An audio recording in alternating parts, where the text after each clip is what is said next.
Mais tout ça, c'est au nom de la religion, et la religion n'a rien à voir avec tout ça. Mais Israël peut être satisfaite, Madame Choubachi, parce que cela veut dire que si l'Arabie saoudite va se considérer comme héritière d'une partie des accords de Camp David, va être garante de la sécurité des transports maritimes dans le détroit de Tiran avec l'Égypte, cela veut dire que l'Arabie saoudite reconnaît en quelque sorte l'État d'Israël.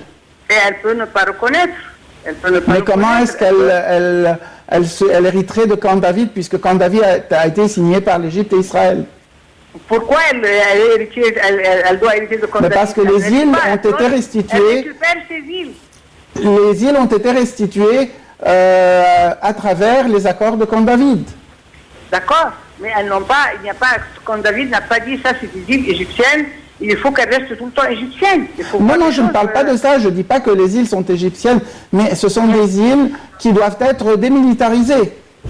Ce qui veut dire que l'Arabie saoudite ne doit pas mettre des militaires dans ces îles-là. Ça, il faut attendre et voir si c'est une affaire théorique ou vraiment réelle, je veux dire, ou théorique, parce qu'il faut voir. Parce que ça, les îles ont changé de statut actuellement. Alors, je ne pense pas qu'Israël pourrait imposer à l'Arabie saoudite quoi que ce soit. Moi, je ne pense pas. Et attendons voir. Peut-être que oui, peut-être que non. Mais il ne faut pas anticiper. Merci beaucoup, Madame Farida Choubachi, pour votre intervention. Merci, Madame Choubachi. Voilà, vous avez entendu... Oui, j'ai entendu, mais à mon avis, c'est une reconnaissance à 100%. De facto, du moins de facto. De facto, reconnaissance de l'État d'Israël, et l'Arabie saoudite, à partir de ce moment-là, ne peut pas dire que je ne vais pas reconnaître l'État d'Israël, puisqu'il a accepté, c'est-à-dire ce territoire, c'est-à-dire il doit entrer en contact direct avec l'État d'Israël, parce que troisième partie dans les accords de Camp David. D'accord. Est-ce que vous pensez qu'il y a eu une malice de la part d'Israël quand elle a rendu ses îles à l'Égypte plutôt qu'à l'Arabie? Une petite malice pour laisser un petit problème surgir un jour ou l'autre? Non, peut-être, mais en tout cas, si on reprend, c'est-à-dire la question, les îles étaient sous l'administration égyptienne, même je peux aller un peu plus loin. La souveraineté égyptienne régnait sur les deux îles. C'est pas seulement administration. D'après les papiers, la souveraineté était saoudienne et c'est l'Arabie qui a laissé en 1950. Bon, mais cette souveraineté saoudienne n'était pas déclarée. Donc, les Israéliens ont rendu les îles à l'Égypte. Mais les Israéliens... Bien qu'elles soient plus proches du littoral du Hejaz. Oui. Mais en tout cas, le savant ou bien le spécialiste de géographie, pourquoi ces deux îles se trouvent dans le eaux territorial de l'Arabie saoudite? Parce que si on prend une règle et on partage la mer Rouge, on partage la mer Rouge entre l'Égypte et l'Arabie saoudite. Les deux îles... C'est-à-dire, oui, mais vous savez, par exemple, les îles grecques orientales sont à quelques kilomètres, à 2-3 kilomètres des côtes turques. Oui. Si on partage la mer Égée en deux, on trouvera que la plupart des îles grecques se retrouveraient en Turquie. C'est le territoire qui donne à l'eau sa qualité de territoriale. En tout cas, moi, je ne suis pas spécialiste dans ce domaine, malgré que, je suis spécialisé en droit maritime, mais je ne peux pas avancer dans cette... Parce que si les îles sont à tel ou tel pays, si même les îles, soyons imaginatifs, si les îles étaient soudanaises, une partie des eaux territoriales soudanaises se retrouverait, comme par exemple la Martinique et la Guadeloupe, les eaux territoriales de Martinique et de Guadeloupe sont françaises. Oui. Et pire encore, quelques millions de kilomètres carrés d'eau territoriale du Pacifique Oui. sont françaises, du fait même que la Polynésie est française. Et Oui. comme il y a plein d'îles un peu partout, chaque île a son eau territoriale, ce qui donne une bonne surface de zone maritime à la France. Donc, bien, mais laissons cela et passons à quelque chose qui n'a peut-être pas été cité aujourd'hui par le président, mais qui porte toujours sur cette affaire-là.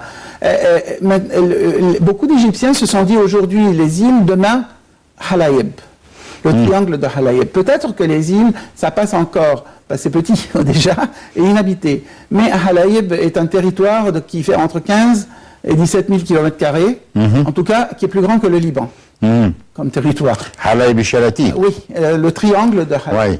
Est-ce que c'est la même chose? Est-ce que l'Égypte serait amenée un jour? Ce n'est pas la même chose. Ce n'est pas la même chose. C'est l'inverse peut-être. Oui, c'est l'inverse. Mais il y a une chose, que peut être, discutée concernant les deux îles-là. Est-ce qu'on a le droit de déclarer, c'est-à-dire le retour de Jarboub, le désert de l'Est de la Libye, à l'Égypte, parce que c'était un trottoir égyptien, et l'Égypte a offert ça à la Libye.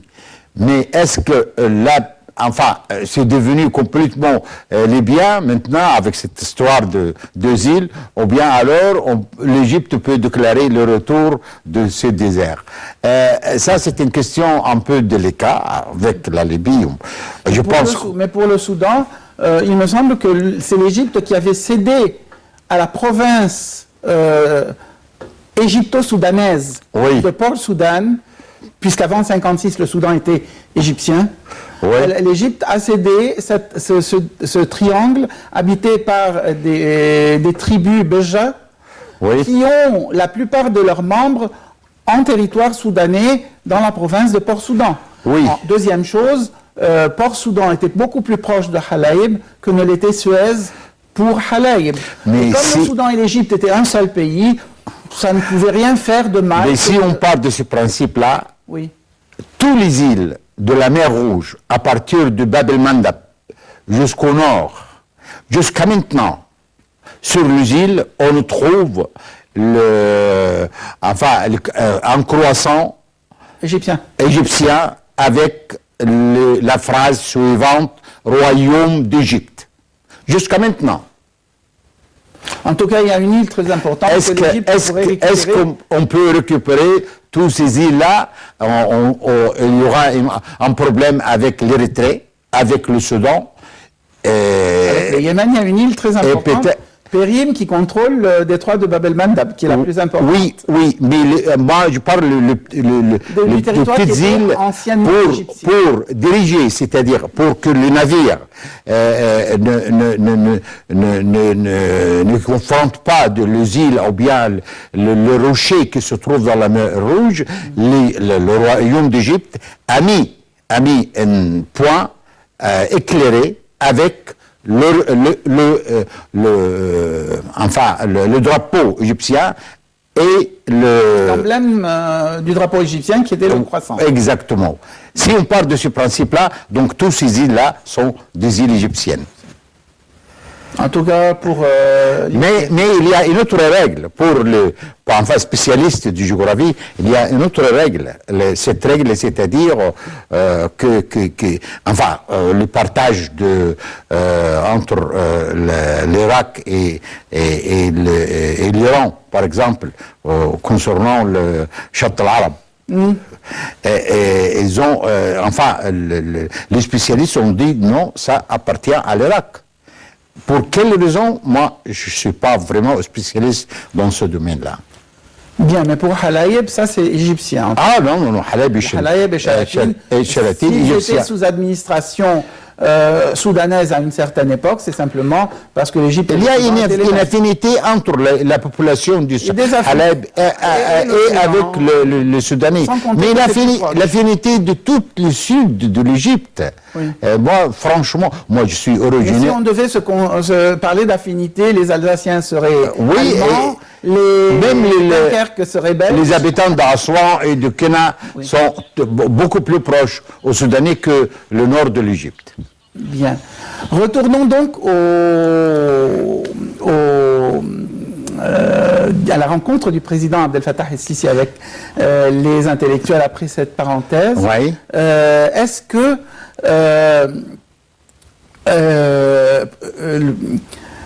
pourquoi les débats publics concernant le barrage de la Renaissance portent-ils préjudice à la position égyptienne? Le président Sisi a dit que, de grâce, évitez de discuter de ces choses comme ça. Vous avez fait beaucoup de mal à la position égyptienne.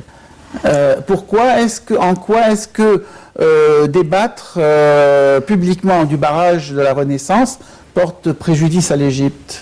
À mon avis, il y a des questions un peu superficielles concernant ce barrage de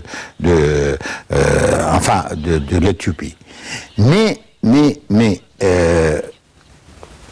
à nous de discuter ce problème-là, discussion scientifique et profonde pour expliquer au peuple égyptien que ce barrage-là, peut-être au départ, il va nous faire un peu, on va manquer un peu de l'eau au départ. Mais après, il n'y aura pas de problème. Il n'y aura pas de problème. C'est ça que j'ai entendu de la part de spécialistes égyptiens ou autres.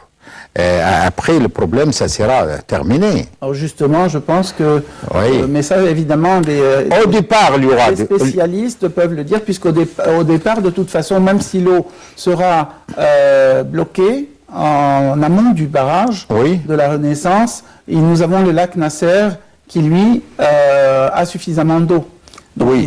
Est-ce que le lac Nasser peut nous couvrir, c'est-à-dire couvrir l'Égypte pendant combien d'années? Je ne sais pas. Je ne suis pas. C'est ça la question. Oui. Voilà. Bien. Le président a également parlé des tracés des frontières. Est-ce que ce tracé ne nous empêche pas d'exploiter les ressources de nos eaux territoriales?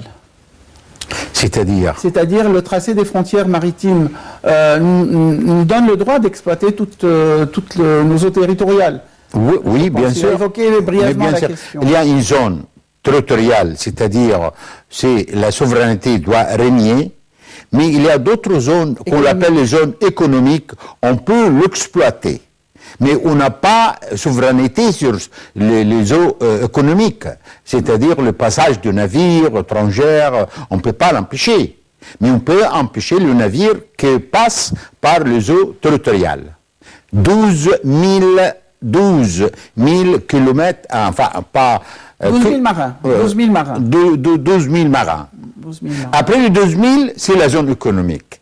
Et c'est la raison pour laquelle, c'est-à-dire cette région où se trouvent les gaz avec la compagnie italienne, nous appartient. Et aussi Chypre, il aura une partie de cette gisement. C'est-à-dire Chypre, le champ gazier qui a été découvert entièrement en zone économique égyptienne. Mais le président a dit dans son discours que si une partie de ce champ, parce que les champs sont assez vastes, et se retrouvait dans la zone économique de Chypre, il dirait à Chypre, écoutez, prenez votre quota qui revient... Exactement. Pour dire quelque chose, que moi, je suis un homme honnête et je ne vais pas prendre le droit des autres. Et c'est la même règle qui était appliquée pour les îles saoudiennes. Et à mon avis, les Saoudiens, s'ils cherchent d'exploiter, c'est-à-dire les deux îles, moi,